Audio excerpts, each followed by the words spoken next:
मला पंखच नाहीत मग छाटणार कोण? सीएम फडणवीसांचा उद्धव ठाकरेंना थेट सवाल. उद्धव ठाकरे आणि मुख्यमंत्री देवेंद्र फडणवीस यांच्या एकत्र विमान प्रवासावर राजकीय वर्तुळात जोरदार चर्चा सुरू आहे. विमान प्रवासात मुख्यमंत्री देवेंद्र फडणवीस हतबल दिसत होते. फडणवीसांना कळते की त्यांचे पंख छाटले जात आहेत असा दावा ठाकरेंनी केला होता. उद्धव ठाकरे यांच्या दाव्यावर मुख्यमंत्री देवेंद्र फडणवीसांनी पहिली प्रतिक्रिया दिली आहे. मला पंखच नाहीत मग छाटणार कोण? असा सवाल मुख्यमंत्र्यांनी उद्धव ठाकरेंना केला आहे.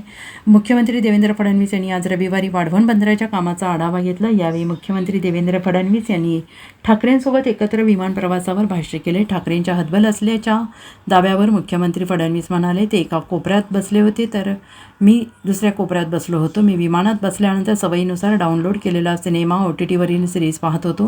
विमान सुरू झाल्यापासून उत्तरेपर्यंत मी सिरीज पाहत होतो, त्यामुळे माझी हतबलता कुठे दिसली? मी मनुष्य असल्याने मला पंख नाहीत, मग माझे पंख कोण छाटणार? माझ्यासोबत 14 कोटी लोकांचा आशीर्वाद आहे, माझ्या वरिष्ठांचा आशीर्वाद आहे, त्यामुळे काळजी करण्याची गरज नाही. उद्धव ठाकरे यांच्या सदिच्छा मी स्वीकारतो. 2019 साली असत्या तर चित्र वेगळंच राहिलं असतं. यावेळी देऊ शकले नाहीत. त्यांच्या सदिच्छा आज स्वीकारतो असं फडणवीसांनी म्हटलेलं आहे. तसेच ठाकरे आणि मी बाजूला बसलो असतो तर गप्पा मारल्या असत्या. विमान प्रवासात हा योगायोगाने एकत्र आलो असंही मुख्यमंत्री फडणवीस यांनी म्हटलेलं आहे. एका कोपऱ्यात बसलेले, मी एका कोपऱ्यात बसलेलो.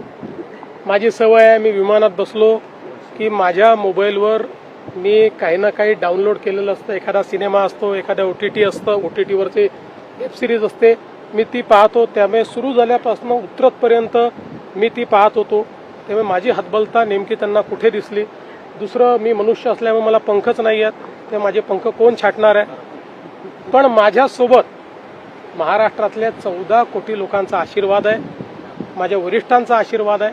त्यामुळे काही काळजी करू नका. उद्योजींच्या सदिच्छा या मी स्वीकारतो. 19ला असत्या तर चित्र वेगळं राहिलं असतं, पण त्यावेळेस ते देऊ शकले नाहीत.